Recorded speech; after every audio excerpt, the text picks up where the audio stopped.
رسول گرامی وقار صلی اللہ علیہ وسلم کی آمد کے تذکرے حضور علیہ السلام تشریف لے آئیں تو ان کی کیا ذمہ داریاں ہیں اسے اجاگر کیا جا رہا ہے، اور بات یہاں پر ختم نہیں ہوتی ہے۔ آپ اندازہ لگائیں معراج کے موقع پر شب معراج میں کیا ہوا۔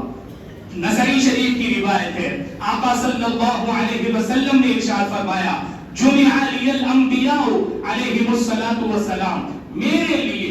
میری خاطر، میرے لیے تمام نبیوں کو مسجد اقصی میں اکٹھا کر دیا گیا، جمع فرما دیا گیا۔ فقدمنی جبرائیل، اور جبرائیل نے مجھے آگے بڑھایا، فاممتہم، اور میں نے ان سب کی امامت فرمائی ہے۔ آپ اندازہ لگائیں نماز اقصی میں تھا یہی سر، نماز اقصی میں تھا یہی سر، آیا ہو معنی اول و آخر، کہ دست بستہ ہے پیچھے حاضر، کہ دست بستہ ہے پیچھے حاضر۔ جو سلطنت آگے کر گئے تھے، جو سلطنت آگے کر گئے تھے، ان سب کو جو وعدہ لیا گیا تھا پریکٹیکل اس پر عمل بھی کروا دیا گیا۔ ایمان بھی جو ہے ایمان لانے کا باقاعدہ فزیکل موقع بھی دیا گیا، جو ہے فزیکل جو ہے زیارت کا موقع دیا گیا، اپنی ماتھے کی نگاہوں سے مشاہدے اور زیارت کا موقع بھی دیا گیا، ایمان لانے کی سعادت کا موقع بھی دیا گیا۔ اور یہی نہیں بلکہ آقا صلی اللہ علیہ وسلم نے امامت بھی فرمائی، اور پھر پوری دنیا پر یہ اجاگر کر دیا گیا کہ تو ہے خورشید رسالت پیارے، چھپ گئے تیری ضیاء میں تارے، تو ہے خورشید رسالت پیارے، چھپ گئے تیری ضیاء میں تارے، انبیاء اور ہیں سب مہ پارے، تجھی سے نور لیا کرتے ہیں، تجھی سے نور لیا کرتے ہیں۔ حضرات گرامی، رسول گرامی وقار صلی اللہ علیہ وسلم کی عظمتوں کو سمجھنا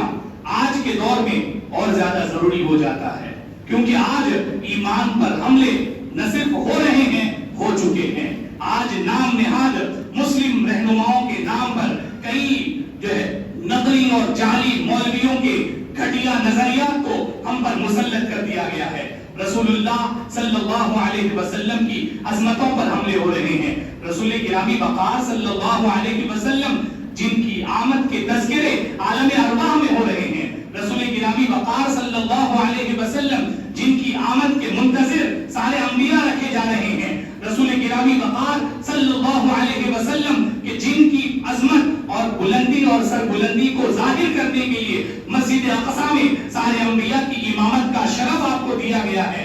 ایسے نبی کے جب تذکرے اس دنیا میں ہو رہے ہیں اس پر شرک و بدعت کے فتوے لگتے ہیں، میلاد رسول سے لوگوں کو تکلیفیں ہوتی ہیں۔ اور یہاں پر میں وہ بات بھی ذکر کر دوں، آپ نے شعر تو بارہا سنا ہے، آج روایت بھی سن لیجیے۔ نثار تیری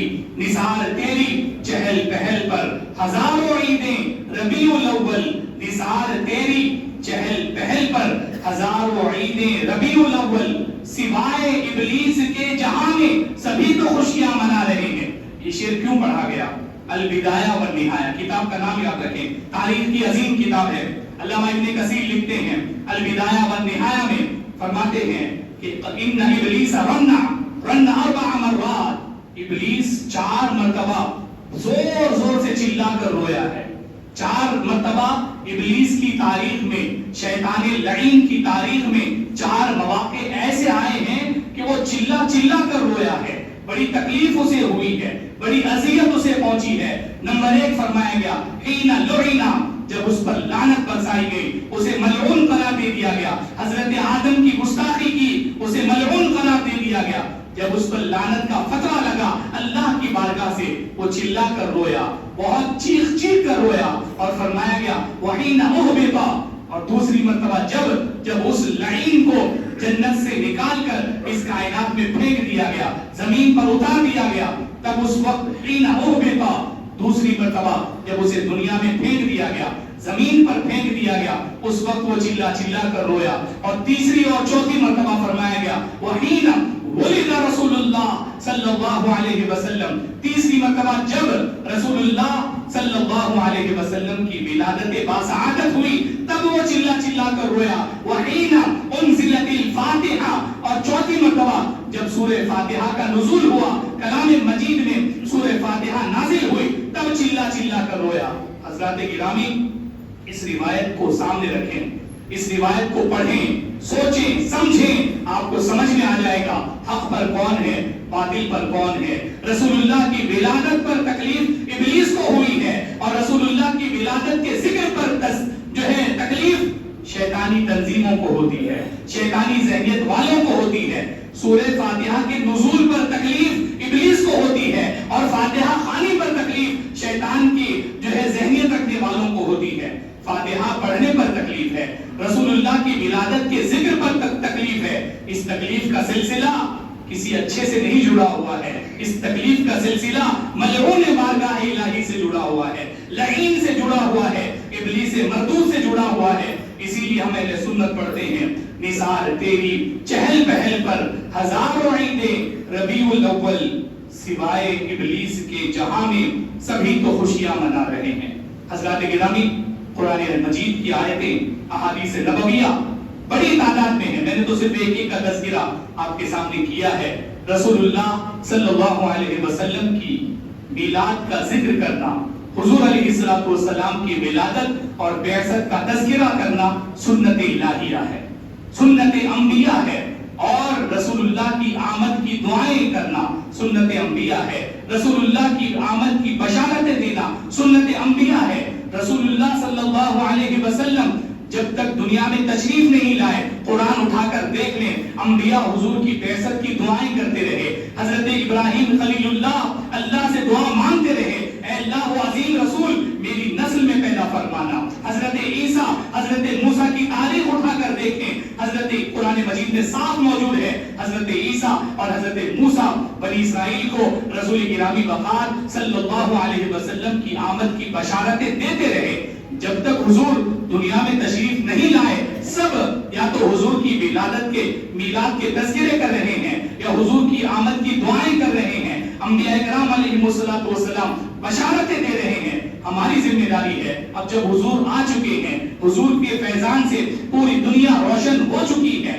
پوری دنیا کو نظام رحمت مل چکا ہے، آئین الہی مل چکا ہے، قرآن مجید ملا ہے، حضور کا صدقہ ہے، پوری دنیا کو کے نظام کو چلانے کا طور طریقہ سلیقہ مل چکا ہے، حضور کا صدقہ ہے، حضور کی سیرت پاک امت کے لیے رہنما ہے، یہ حضور کا صدقہ ہے۔ ہم تو وہ ہیں کہ ہم پر فیضان ہو چکا ہے، جن پر بظاہر نہیں ہوا تھا انہوں نے آمد کے تذکرے کیے، انتظار کیا، آمد کی دعائیں کی اور بشارتیں دی۔ تو ہماری ذمہ داری بنتی ہے، جب حضور آ چکے ہیں، ہم حضور سے فیض لے چکے ہیں، ہماری ذمہ داری ہے ہم حضور کی آمد کے تذکرے کریں، اور وہ دو باتوں کو یاد رکھیں جو اللہ تبارک و تعالیٰ نے انبیاء کرام علیہ السلام سے فرمایا۔ ایمان لائیں، لَتُؤْمِنُنَّ بِهِ وَلَتَنْصُرُنَّهُ، ایمان لانا ہے اور اس رسول کی مدد کرنا ہے۔ جب سارے انبیاء کو اس بات کا مکلف بنایا گیا کہ جب تمہیں دور مصطفی مل جائے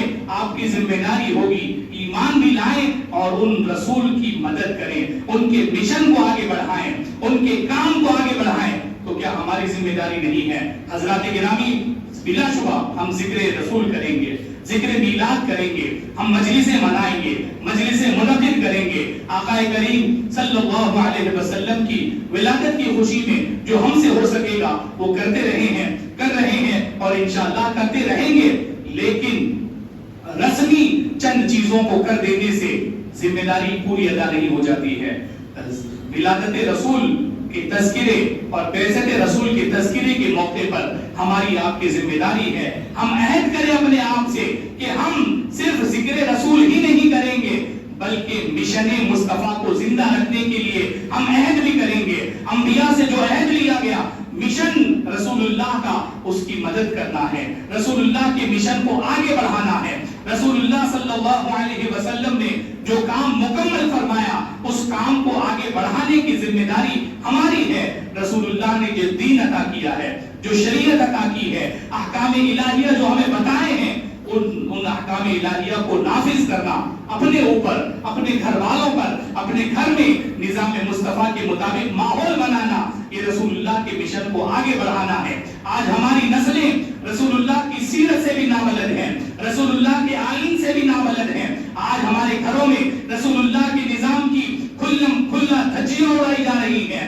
رسول اللہ کے نظام کی کھلا خلاف جو ہے خلاف ورزیاں ہو رہی ہیں. میلاد رسول کے عظیم موقع پر ہماری ذمہ داری ہے ہم مشن مصطفیٰ کو برقرار رکھنے، رسول اللہ کے مشن کو آگے بڑھانے کا عہد کریں. رسول اللہ نے جو شریعت وراثت کے طور پر امت کے حوالے فرمائی ہے، اس وراثت کو ہم آگے لے کر جائیں گے. رسول اللہ کی شریعت کو ہم عملی جامہ پہنائیں گے. اپنے اوپر جو ہے رسول اللہ